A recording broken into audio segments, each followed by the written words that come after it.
Estas son las noticias.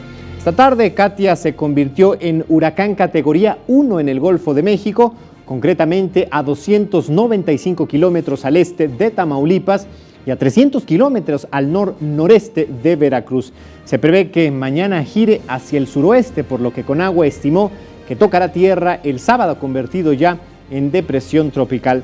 Por la presencia de este fenómeno, durante los próximos 5 días habrá lluvias generalizadas en prácticamente todo el territorio nacional, sobre todo, como es lógico, en los estados del Golfo, así como en la capital del país y la zona conurbada.